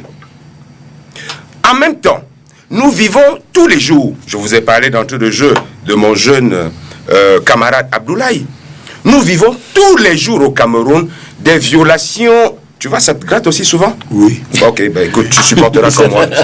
Alors, nous vivons tous les jours des violations au quotidien de nos droits humains, nos droits fondamentaux. Et là, c'est pas le petit Dachua qui le dit, c'est des organismes assermentés pour faire ce constat. On s'est dit, contre tant de choses, parce qu'on pourrait les citer, qu'on passerait toute la soirée ici, nous avons décidé donc d'organiser des manifestations. Parce que la loi, dans le cadre de l'exercice de notre activité politique, le permet.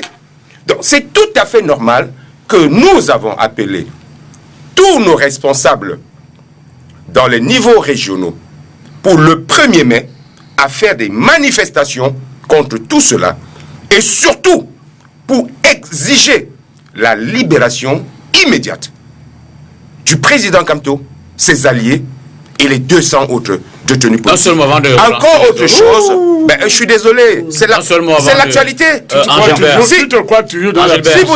Si vous travaillez au quotidien à résoudre ces problèmes-là, je ne prendrai pas 20 minutes pour en parler. Je suis désolé. Juste une relance avant de prendre les autres. Avez-vous fait, des déclarations de manifestations pour le 1er le 8 juin, juste pour savoir? Si vous avez lu le communiqué, M. Dipita, en tant que journaliste d'investigation... Je veux dire que tous nos téléspectateurs l'ont pas lu. Nous, le président national du MRC a instruit les responsables régionaux de déposer des demandes de manifestation. Vous terminez. Donc, non, n'avez pas terminé. Je m'en voudrais de ne pas dire que parmi les exigences que nous avons également, dans le cadre d'un dialogue inclusif que nous exigeons dans le nord-ouest et le sud-ouest, nous avons exigé la libération de tous ceux qui ont été arrêtés dans le cadre de la crise anglophone. Merci. Bon, d'abord, je pense que vous n'avez rien à exiger, M. Ndachwa. Vous n'êtes pas en position d'exiger. Et c'est pour ça que je dis que si nous voulons faire progresser les choses, sortir de la situation dans laquelle nous sommes, faisons œuvre d'humilité commune. Je vais vous étonner, mais toi, tu ne devais pas être étonné puisque tu me connais. Je suis pour la liberté d'association et de manifestation. Et je pense que les choses doivent évoluer. Claire, je suis pour la liberté d'association et la liberté de manifestation. L'État n'a pas à désigner les dirigeants d'une association, d'une organisation dans notre République. Et il faut que chacun manifeste. Mais quand je l'ai dit, je dis que nous devons nous investir aussi dans la bonne foi, n'est-ce pas, et le bon sens. Il ne faut pas parasiter le contexte des circonstances pour créer des troubles inutiles. Je te dis, quand tu as été arrêté, interpellé dans le cadre de ces manifestations, j'étais gêné d'abord parce que nous sommes sur le plan personnel, nous avons des liens. Mais je suis gêné parce qu'en tant que républicain, la privation de liberté au nom de l'expression d'une opinion politique me gêne. Mais nous sommes dans un contexte où nous devons tous faire un effort pour pouvoir évoluer. Nous venons d'un passé où ce n'était pas aussi simple. Donc, nous ne devons pas avoir une opposition idéologique, hermétique, sur cette question. Les compatriotes qui ne pensent pas comme nous ont les mêmes droits d'organisation de manifestation que nous. Mais nous disons que chacun s'investit dans le fait que nous allons respecter l'état de droit et l'autorité de l'État. Et je peux te dire aujourd'hui une chose, il y a des adversaires politiques parmi les dirigeants du MRC qui sont mes anciens camarades du parti, je ne suis pas heureux de la situation individuelle qu'ils subissent. Je ne suis pas heureux, je connais Maurice Kamto. Je pense qu'il a autre chose à faire que de se trouver dans cette situation. Mais je pense aussi que nous sommes dans un état de droit qu'un individu ou un groupe d'individus, parce qu'ils n'ont pas satisfaction à leur ambition légitime et républicaine, puissent prendre en otage le reste de la République. Voilà, mon cher Angélbert, là où nous divergeons et nous pouvons parler pour faire évoluer les choses. Donc, par exemple, moi je parle dans le concret. Je pense, par exemple, qu'il faudrait qu'on m'explique pourquoi est-ce que Kaba Libi est obligé de faire 4 transhumances pour avoir un véhicule politique. C'est quelque chose qui me gêne. Je voulais savoir pourquoi est-ce que nous n'avons pas encore les moyens d'encadrer certaines manifestations pour qu'on enlève un peu cet alibi. Par contre, quand j'ai fini de le dire, je voudrais qu'avec nous, vous dénoncez tous les casseurs qui cassent et qui font des troubles à l'ordre public. Si nous arrivons à ça, nous allons faire bouger les choses. Merci. Vous avez le schéma. Vous avez le schéma, s'il te plaît, en 2 secondes. Oui. Vous avez encore le schéma de 1990. Merci, je sais que ça a été une période très difficile pour le Cameroun, les années 90, avec tout ce qu'on a connu comme casse, assassinat, machin. Mais Hervé, je vais te rassurer sur quelque chose. Le MRC a été créé en 2012. Je te mets au défi de me montrer ou de me rappeler la moindre manifestation du MRC où on a déchiré un bout de papier. Mais je te réponds tout de suite. Je te réponds, c'est une interpellation fondamentale. Mon cher Angélbert, toi et moi, on se connaît. Oui. Je te mets au défi de me donner une déclaration du MRC qui dénonce les gens qui se réclamant du MRC ont saccagé, cassé, par exemple, nos ambassades. Alors, voilà, une autre chose, en quelques secondes, le MRC ne s'est jamais reconnu. Non, il faut le dire. Je te donne acte. Les gens qui ont cassé l'ambassade du Cameroun à Paris, les ambassades de Paris et de Berlin, ça s'appelle la brigade anti-Sardina. Brigade anti... Mais on dénonce au nom de quoi? Ah, d'accord. Merci. Voilà, mais en quoi est-ce que nous on est concernés? Merci. En quoi est-ce qu'on est concerné? Vous êtes un parti qui peut accéder au gouvernement et vous devez pas accepter qu'il y ait des attaques contre la République. J'ai fait exprès de vous laisser cette séquence d'échange. Maintenant, on écoute les autres. On écoute les autres. Elvis. Well, I think that when I get the exchanges here, as I said, we need to make it a little bit mature because Katu Table is a very respectable program. Thank you for that. Now, when I get straight to it, you know, CPD militants have their own way of doing their things. But anyway, it will not stop things from changing because the regime must come to an end. Now, so as we move with the match now. Au nom de mon invité. Well, for your information, I am Cameroon Renaissance Movement, if you don't know. And I've been saying it over and over. J'avoue que je l'apprends aussi. Yes, if you are hearing it, you know it now. All right, now, so while I'm saying that, yes, I can tell you at any time. I don't hide it. Donc vous êtes du MRC. Yes, that's where I am. Now let me continue. J'avoue que je l'apprends. Ils sont deux sur la table. So, vous êtes parfois 6. Oh God. Yeah.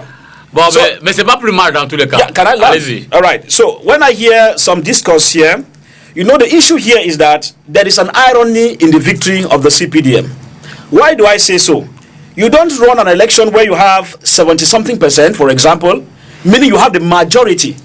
And then another party that has the minority, each time they want to carry a move, police are everywhere, all the street, from here to Yagua.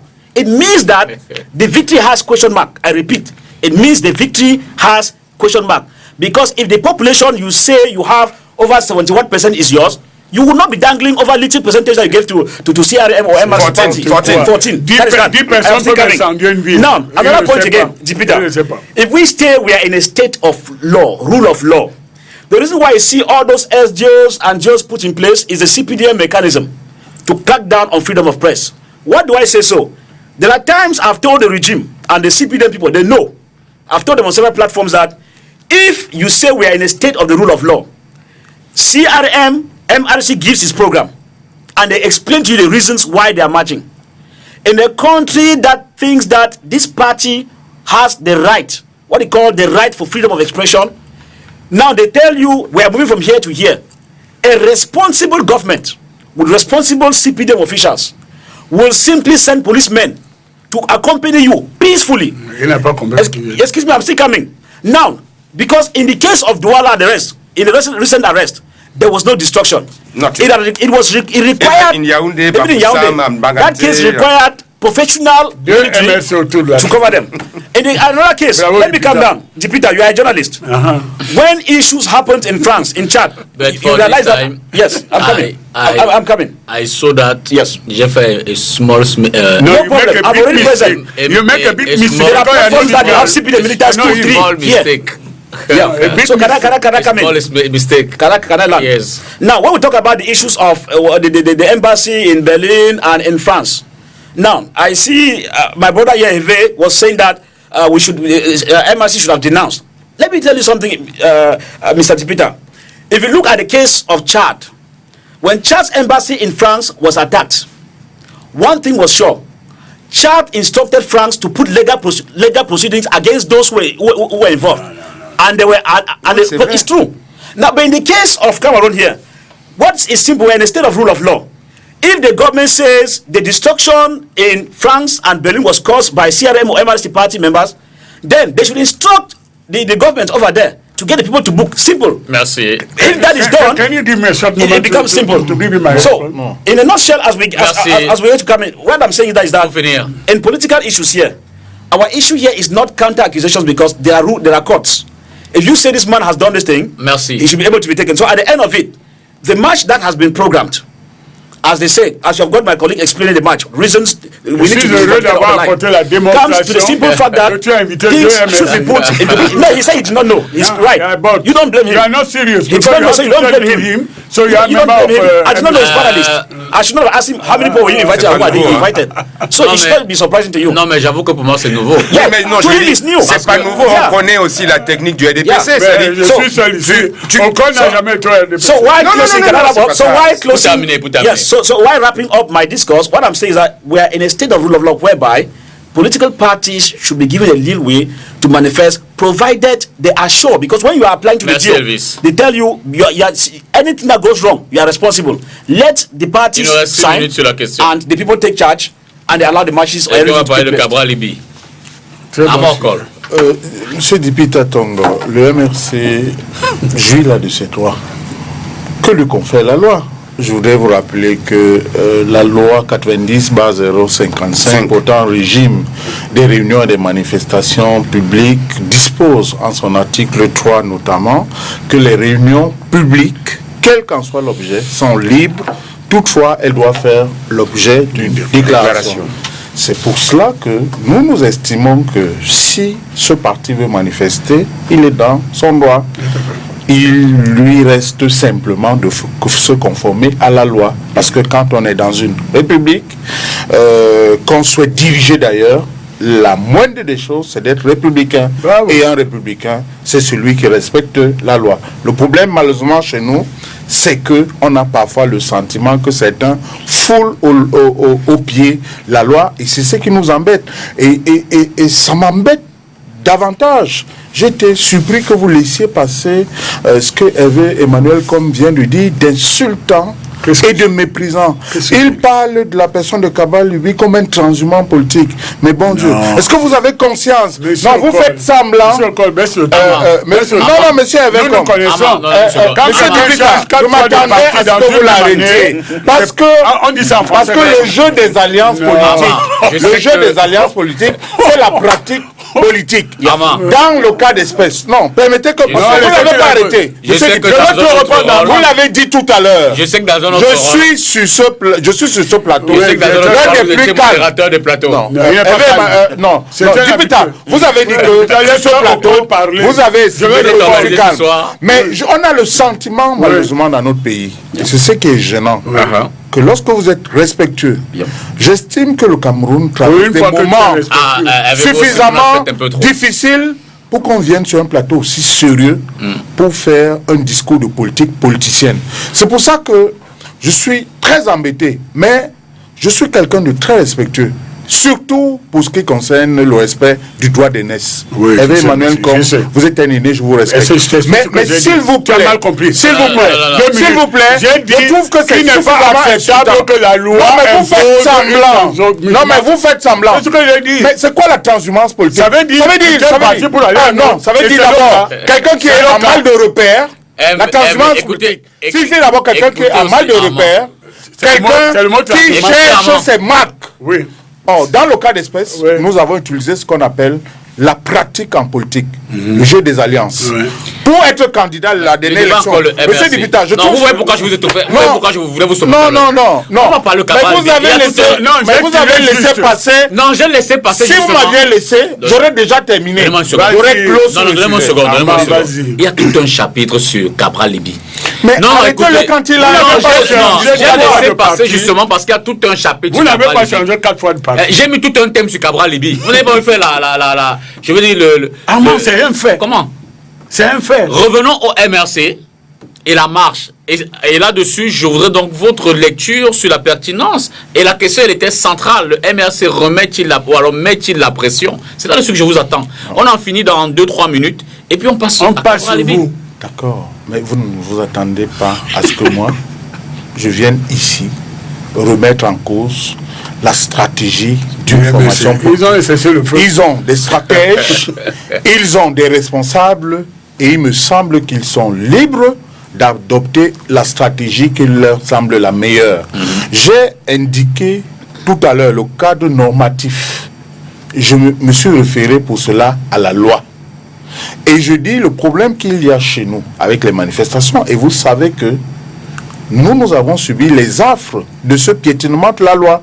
Je voudrais vous rappeler que notre siège pendant longtemps a été assiégé, et ainsi de suite. Donc, vous ne vous attendez pas à ce que moi je vienne saluer le fait qu'on interdise à une formation politique, qui plus est, qui a des élus, notamment au sein du Parlement, de pouvoir manifester. Simplement, comme républicains, nous estimons que lorsqu'on veut manifester dans une république, eh bien, on se conforme à la loi. Se conformer à la loi, ça veut dire respecter les principes pour ce qui est des réunions publiques. Et la loi est claire, les réunions publiques ne devraient pas faire l'objet d'interdiction, surtout pour ce qui concerne une formation publique. Mais vous faites la déclaration. Les manifestations publiques, par contre, doivent impérativement, absolument, faire l'objet de déclarations. Merci. Pas être autorisé. La loi est claire. Un parti politique qui veut faire une manifestation publique fait une déclaration. Merci. Et il lui est délivré un récépissé. Il ne s'agit pas de donner une autorisation. C'est le problème que nous avons au Cameroun, où les gens qui sont au pouvoir estiment systématiquement qu'ils sont juges de proximité. Est-ce que le MSA a des Pour terminer, je termine avec Angélbert.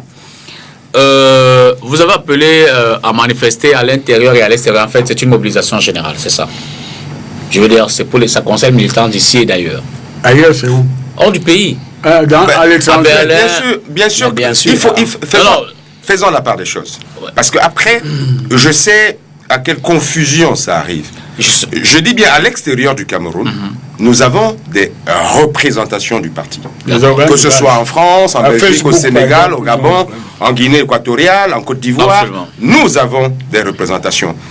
Et parce que ces représentations-là sont solidaires de cette marche du 1er, d'accord, elles marcheront en même temps que les représentations nationales à travers le pays. Ça, c'est pour le 1er juin. Mais le 8 juin, nous avons la grande marche de Yaoundé. Alors, la question, en fait, à laquelle je voulais aboutir, on peut pas le 1er juin, ce qui me dérange, c'est que Hervé, tu sois interpellé. Pour le 1er juin, c'est de savoir si ailleurs aussi, les dispositions étaient prises quand même pour assurer le minimum de sécurité. Ailleurs, c'est où? Hors du pays. Mais hors du pays. En fait, l'intention est de savoir si vous allez distinguer, si vous avez pris suffisamment de dispositions pour éloigner, puisque vous le dites, les membres de la base, par exemple, des militants du MRC qui marcheront sereinement à l'étranger. Ce serait fait. Mais j'ai l'impression, même sans que je n'ai de rapport direct avec la base, hein, moi personnellement, mais j'ai l'impression que vous arrivez toujours à créer cette accointance entre la base et le MRC. Mais c'est des Camerounais, même si on peut ne pas être d'accord avec leur fonctionnement. Je dis, même si on peut ne pas être d'accord avec leur fonctionnement, c'est des Camerounais qui sont autonomes, qui se sont organisés pour s'indigner contre un ensemble de choses. Je n'ai pas invité les membres de la base. Par contre, j'ai invité le MRC. Mais je réponds non, vous ne répondez pas. Mais si. Non, attendez, écoutez essayons de comprendre ma question. Ne me faites pas vous soupçonner. Non, je suis de ne pas avoir gardé pendant longtemps l'intelligence que je vous connais. Ce fossé est tellement... je suis en train de vous dire...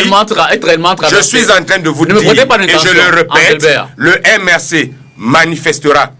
Allez poser la question, vous en tant que journaliste, écoutez-moi bien. Le MRC manifestera. Oui. D'accord? S'il y a un Camerounais qui pense, parce que c'est une marche qui est non seulement adressée aux militants du MRC, mais en même temps étendue à tout Camerounais et sympathisant du MRC. Sauf que si quelqu'un rejoint les rangs du MRC, il devrait se conformer à tout le dispositif sécuritaire que nous on a mis en place. Parce qu'on a mis un dispositif sécuritaire en place, que ce soit à l'intérieur du Cameroun qu'à l'extérieur. Maintenant, n'allez pas demander demain au MRC de répondre d'une activité qui n'est pas la sienne. Vous pouvez répondre à ma question. Non. Mais c'est ce que j'ai dit depuis le début en français facile. Vous ne le disiez pas. Et ce qui était subtil et que je ne trouve pas juste. Oui. Et c'est pour ça que je dis vous traversez facilement le fossé du soupçon. Et ça se ressent. Vous qui?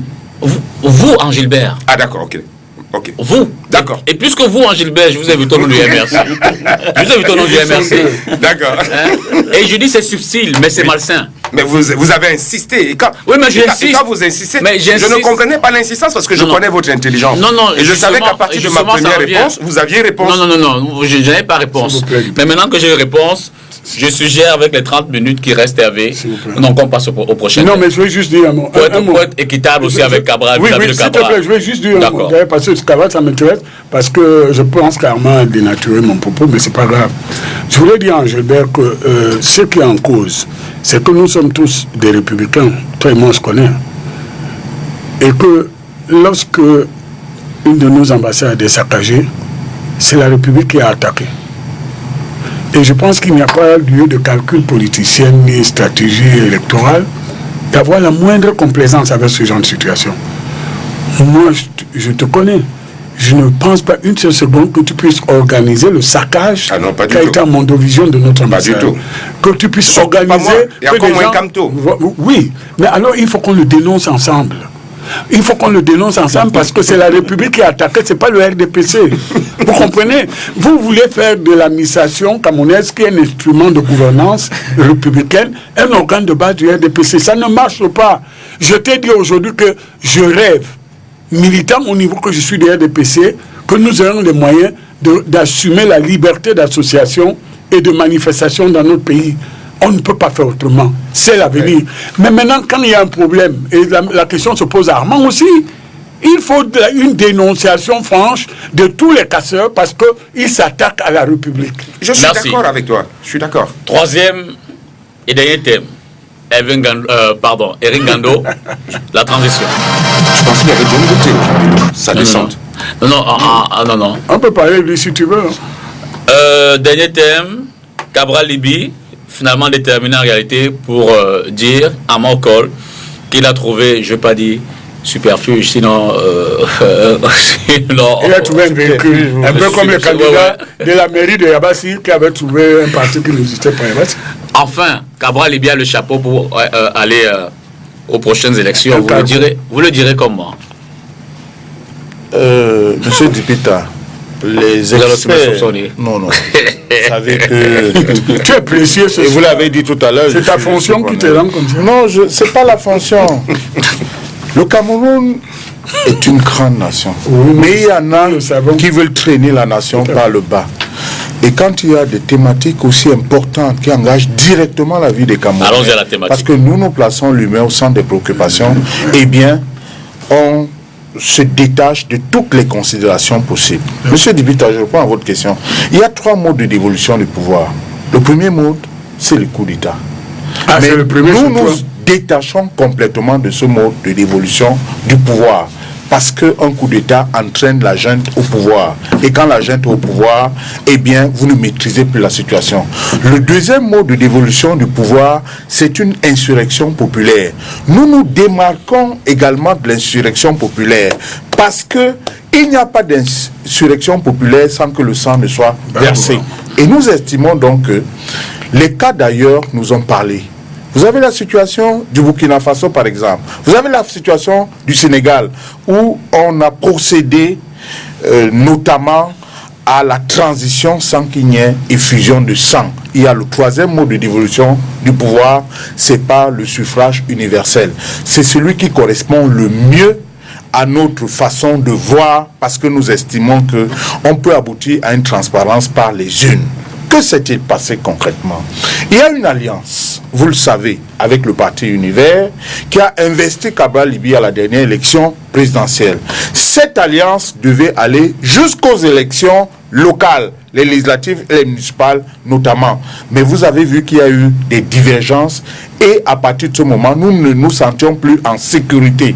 Or, au sortir de cette élection, Cabral Libye a été clair, il a été formel. En convoquant l'appel, en convoquant les images qu'il a eues lors de ses descentes du terrain, il a compris qu'à travers lui, il y aurait désormais des milliers, voire des dizaines de milliers de Cabral Libye. De quoi ont-ils besoin? Ils ont besoin d'une formation politique dans laquelle ils se reconnaissent, dans laquelle il y a une vision qui se rapproche de leur façon de voir. C'est la raison pour laquelle, compte tenu d'un certain nombre de divergences avec notre allié, nous sommes allés justement sur une table de discussion avec cet allié et il a été convenu de la création d'une formation politique. Et d'aucuns tendent parfois à faire la confusion. Non, le mouvement 11 millions de citoyens demeure en l'état et nous avons créé une formation politique et nous avons déposé la demande de légalisation auprès des services de gouverneur comme la loi le demande. Et ce que les gens ont tendance à faire croire, c'est que le délai n'est pas encore échu. Mais sauf que la loi, c'est la loi 90/056 du 19 décembre. Au-delà du délai. Indique clairement que les 90 jours, c'est le délai maximum. Mais cela n'indique pas qu'il faut absolument les attendre. Et des signaux nous ont laissé croire que, eh bien, de sitôt, on n'aurait pas la légalisation. Mais nous sommes en année électorale. C'est pour cela, simplement, que nous avons convoqué des pourparlers qui avaient cours depuis l'année dernière. Ça, c'est peut-être ce que les gens ne savent pas. Avant même l'élection présidentielle, il y avait déjà des pourparlers entre le mouvement 11 millions de citoyens et le Parti camerounais pour la réconciliation nationale. D'ailleurs, je voudrais attirer votre attention. Quand vous écoutez l'hymne du mouvement 11 millions de citoyens, vous entendez dans l'hymne réconciliation totale. À partir de ce moment, vous devez comprendre que ce n'est pas tombé du ciel. Ça a simplement été... Juste vous demander à Eric, et je m'en excuse parce que ça vient de moi. Eric, on va simplement changer l'abréviation. C'est bien PC. PC, le C avant le R. Oui. Je t'en prie, Eric, et tu m'en excuses d'ailleurs, c'est de ma faute si tu l'as écrit ainsi. Donc, c'est le Parti camerounais pour la réconciliation nationale, PCRN. Mais je vais terminer avec Armand. Alors, vous dites qu'il y avait déjà des pourparlers, même avant la présidentielle. Bon, d'accord, je vous le concède. Pour faire simple, y a-t-il d'autres partis avec lesquels vous êtes en pourparlers? Évidemment. Parce qu'au fur et à mesure qu'on avance avec vous, Cabral, avant Univers, on a vu qu'il était dans un mouvement, j'ai failli dire populaire, très ambiancé avec des jeunes qui l'accompagnaient. Voilà, enthousiasme, merci, qui l'accompagnaient. Et puis le parti Univers s'est présenté, il est allé sous la coupe du parti Univers pour la présidentielle. Ensuite, on voit qu'au fur et à mesure des difficultés, il s'adapte très bien. Et je peux l'en féliciter parce que ça montre son dynamisme et son intelligence politique. Mais bref, ça cache également une autre alliance qu'est le Parti camerounais pour la réconciliation nationale. Et c'est pour ça que je demande s'il y a d'autres partis ou alors d'autres formations qui nous est peut-être cachées pour l'instant. Je serai très bref pour répondre à votre question. Rappelez-vous, le 11 décembre 2017, au sorti du paraphe de cette alliance avec le Parti Univers, les deux acteurs avaient appelé d'autres organisations politiques d'autres organisations de la société civile, d'autres acteurs à les rejoindre. Y a-t-il d'autres avec lesquels vous êtes en pour parler? Mais la réponse, c'est pas l'affirmative. Et ça rentre simplement dans une logique. Qui sont-ils ces Vous ne partis devinez pas, ce n'est pas sur les médias qu'on démontre sa stratégie. D'ailleurs, si on avait démontré notre stratégie sur les médias, est-ce que l'aboutissement de ce week-end aurait eu lieu? Vous comprendrez que votre réponse ne peut pas me satisfaire, tout simplement. Y a-t-il d'autres alliances? Votre question, c'est y a-t-il d'autres partenaires? Ce n'est pas dans les coulisses que je parlerai de ces choses avec vous. Monsieur Dipita, la question que vous me posez, c'est y a-t-il d'autres partenaires? Qui sont-ils? Voilà la question. D'autres partenaires? Non, qui sont-ils? Alors, si vous voulez absolument que je cite des noms, je peux les citer. Actuellement, pour le cadre des élections législatives et municipales qui arrivent, ici même dans le Vouri, il y a un travail de coalition et de mutualisation des forces qui est fait avec notamment l'UDC, avec le mouvement progressiste, si vous le voulez, et d'autres organisations. Je crois que je vous ai satisfait en citant des noms. C'est un acteur politique. Nous n'excluons pas des gens à l'avance. Mais je termine en une phrase pour dire que tout ce qui est fait là rentre simplement dans une démarche. Notre démarche est depuis très longtemps. Vous avez écouté le nombre de fois que nous avons appelé à la mutualisation. Nous estimons que avec un regroupement d'acteurs, d'organisations, de la société civile ou des partis politiques, on peut faire infléchir l'adversaire qui est en face. Nous estimons que il n'est plus temps d'aller en rang dispersé, il faut se mettre absolument. Vous avez aussi de la détermination, de la conviction, de l'ambition, l'envie chez Cabral Libby pour aboutir ou alors pour atteindre son objectif, la direction du pays. Moi, personnellement, Cabral Libby, c'est quelqu'un pour qui j'ai beaucoup d'admiration. Et il faut dire que c'est quelqu'un qui est rentré en politique et puis un an après, candidat à une élection présidentielle, et il en est sorti 3e. Je veux dire que quand on a affaire à ce type de jeune, le moins qu'on puisse avoir pour lui, c'est du respect. Maintenant, quant à sa nouvelle aventure politique, je ne la commenterai pas.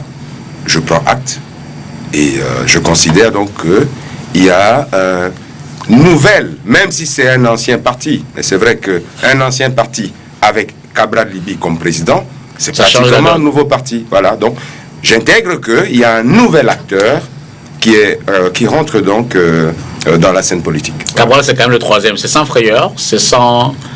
Je veux dire que vous le prenez aussi... Ben c'est un fait. Je veux dire que quand on est en politique... Je veux dire, il a été 3e, évidemment, à l'issue de la dernière présidentielle. C'est pour ça que je recadre la question. Je veux dire, pour vous, il n'y a pas de frayeur, quoi. Je veux dire que Cabral, dans son déploiement, ne va pas... ça vous laisse à 37, quoi. Il faut que je vous dise quelque chose, Dipita. Et je pense que, en tant que responsable du parti ici, je peux le dire avec beaucoup de vigueur. Beaucoup de gens confondent l'activité politique de certaines personnes qui s'arrogent une appartenance au MRC sur les réseaux sociaux et ce que c'est que... Hervé, laissez-le développer, il n'a pas encore fini. Et ce que c'est que le MRC, dans la réalité, et à travers ses responsables, Cabral, je vais dire, si on est un acteur politique aujourd'hui au Cameroun et qu'on n'a pas du respect pour lui, ça veut dire qu'on n'est pas un acteur politique. Mais vous comprenez également que cette confusion, justement, vient de ce qu'on a du mal à observer la distance que prend l'institution que vous représentez d'ailleurs, et pour laquelle j'ai beaucoup d'admiration. Elle ne prend pas seulement de distance, justement, avec cet activisme, souvent négatif, qui se fait sur les réseaux. Ce que j'ai compris, je pense qu'au niveau des rappels à l'ordre, Hervé en parlait tout à l'heure, le président national... a sorti des communiqués à plusieurs reprises. J'ai l'impression aujourd'hui que les réseaux sociaux rentrent dans ce qu'on appelle la vie normale aujourd'hui de notre société qu'on est obligé d'intégrer. Il y a des gens qui ont décidé de se faire une vie sur les réseaux sociaux. Vous allez faire quoi? Vous allez les déconnecter? C'est un organe de base du MRC. Non, là je suis pas d'accord avec vous. Non, là je suis pas d'accord avec vous. Vous ne pouvez pas les empêcher.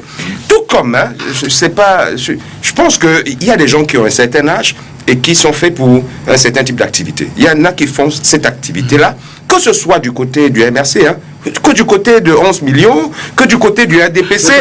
C'est partout. Oui. Je pense qu'il faut les laisser dans leur monde. Nous essayons à chaque fois de les encadrer, les recadrer et les rappeler à l'ordre. On ne peut pas faire mieux que ça. Merci. Elvis, taillons d'abord deux fois le merci. Ce nouveau déploiement, en fait, ce regain de vitalité de Cabral Libye qui trouve un nouveau cheval pour ses futures batailles.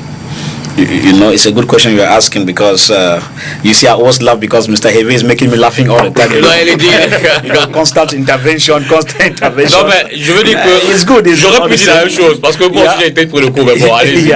So I think that we are in a present disposition. We are on a political platform and on the ground where everybody has a right, of course, to come up and just like my brother was saying, you know, when it comes to issues of that nature, we cannot underestimate. And I think that from the footprints put in place by Cabral Libri, any normal person, like a politician, must able to respect because he too gives respect to the other political parties. I've seen him several times talk, I mean, giving respect to other people. So, you know, respect begets respect in English. And so, that's why you see that if you see me don't respect CBDM, for example, because CBDM does not respect the others. But when you see us respect people like him, like the party, is because they play what they call matured politics. You will not find lies telling in their camp as you find in others. So you discover that we have a new dispensation. And so while all of us are moving together, we think that we must be able to appreciate that Cabral Libri has his own platform, just like MRC has his own platform, and all of us are moving towards the political scene. At the end of it, he who wins carries the day. Alors, je vais parler au ralenti pour que mon cher bien-aimé frère Armand Ocon ne rentre pas en déformant ma pensée. J'ai dit ici en répondant à Gilbert que l'objectif que le démocrate et le républicain que je suis poursuit dans la vie publique, c'est que nous aboutissions avec des lois qui garantissent la liberté d'association et la liberté de manifestation. Et j'ai dit en deuxième qu'il n'est pas acceptable que l'état actuel de la loi impose, par exemple, au jeune Cabral Libye, qui est talentueux, de faire la transhumance pour pouvoir s'exprimer politiquement. C'est ce que j'avais dit. Maintenant, je suis habitué avec le mouvement d'Armand Ocol parce qu'une fois il faisait une manifestation à un endroit que lui et moi nous connaissions, ils ont lancé une fake news comme quoi j'avais demandé l'interdiction de cette manifestation. Qui suis-je? C'est pas grave. Ça c'est ils sont habitués à m'utiliser pour leur machin. Maintenant, je vais vous répondre. Ils essaient de vous faire le buzz. Oui. Je vais vous répondre. Cabral Libye est un garçon qui a du talent, qui est intelligent et il a vous pouvez dire monsieur aussi. Vous pouvez dire monsieur aussi. C'est trop vous demander? Non, mais j'ai dit monsieur Cabral Libye, que son excellence. Allez-y. Son excellence Cabral Libye. Non, j'ai dit monsieur. Alors, Cabral et moi, on s'appelle, même malgré nos distances, il ne m'appelle pas mon nom. Non, ce que je voulais dire, c'est que moi j'ai un problème qui me gêne. C'est la transparence dans la vie publique. Vous ne pouvez pas demander le suffrage universel avec un drapeau et vous le changez tous les week-ends. Si c'est la loi qui impose cela, il faut qu'on change très vite la loi. Mais je ne vais pas vous couper. Attendez, en même temps, oui. C'est un peu vous qui vous... En fait, je veux dire, c'est un peu l'administration qui le lui impose. Oui, mais je suis en train de répondre, mais vous me soupçonnez. Non, allez-y. Non, allez-y. Et je dis, si c'est la loi qui impose cela à un jeune homme politique qui a l'avenir devant lui, ce n'est pas une bonne chose. Vous comprenez? Je pense donc qu'il faut une première évolution de la loi, que tous ceux qui se présentent aux élections, on ne vive plus les situations comme à Yabassi. Vous avez un groupe d'individus qui se présentent avec le nom d'un parti auquel ils n'ont aucun lien. Et moralité, on va aux élections sénatoriales, ils votent tous RDPC, n'est-ce pas? Et pendant ce temps, leur tête de liste est animateur de campagne d'un candidat contre le candidat RDPC. Tout ça, ça trouble la compréhension et l'évolution de la politique. Oui, pour citer M. Maboula. Deuxième chose, lorsqu'un homme politique est obligé de changer 3 fois de drapeau, il y a quelque chose qui ne passe pas. Parce qu'on ne fixe pas les opinions. Le rôle aussi des leaders politiques, c'est de fixer des opinions, de ne pas entrer dans le populisme, de ne pas plaire à une opinion. Alors, moi, je souhaite à Cabral une longue vie politique. Il le sait d'ailleurs, et Armand le sait aussi. Mais je dis que ça doit être dans la transparence, parce que si ça continue comme ça va être dans la confusion. On ne saura plus où il se situe, avec qui il marche, et pour combien de temps? Et vous comprenez que c'est une forme de prostitution politique, là tu peux répondre, et là, qui est totalement improductive pour la démocratie et l'expression du suffrage universel. Bon, Hervé a utilisé ces mots. Hein. Oui. Mais j'avoue que ma question était justement de savoir si ce changement régulier est fréquent. 4 fois dans une année. Non, mais je veux dire, ça, ce n'est que dans une année, mais si je remonte un peu le temps et un peu l'histoire, Cabral était un proche de Mila Assouté, ça on le sait. Cabral, était pas loin du MRC. À un moment donné, je l'ai beaucoup suivi avec le professeur Sosten. Foguet aussi. L'hypote, à qui je dis d'ailleurs bonsoir ce soir, notre cher aîné dans la profession, enseignant d'ailleurs, et cadre du MRC. Donc on a vu Cabral proche du MRC. Cabral, bon, l'univers, je disais c'était des étapes. Mais est-ce que justement, ce énième changement n'ajoute pas à cette suspicion qui l'accompagne dans sa marche politique? Écoutez, ce que je retiens de tout ce que vous dites, c'est Cabral qu'on a présenté comme le leader politique des réseaux sociaux ne l'est pas. C'est un leader véritable, physique, qui a fait son chemin et qui a gravi ses marches. C'est ce que je retiens. Parce que pour qu'un homme ait côtoyé autant d'hommes politiques, ait été chaque fois au cœur de la marche de l'histoire politique de son pays, c'est qu'il a quelque chose à donner, il a du bagou, il a de l'intelligence et il a même du charisme. Venons-en au fait. Oui, Cabral Libya a été aux côtés de Mila Assouté. A-t-il été candidat au suffrage avec le RDMC? La réponse est non. Permettez que je dise. Je vous donne des arguments. En fait, j'ai peut-être été superficiel, mais je veux dire que chaque fois qu'on a cité Cabral comme étant à côté de l'un, c'était davantage pour dire qu'il a fait le cheval de Troie. On se comprend. Mais que non.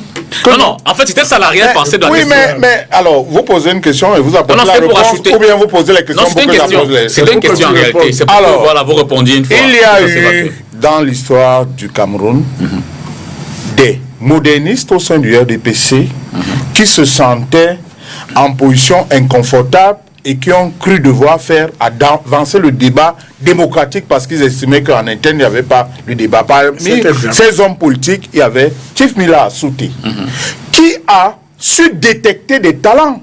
Parce que ce que vous ne dites pas, c'est que Cabral n'était pas le seul aux côtés de Chief Mila Assouté. En était-il? Voilà.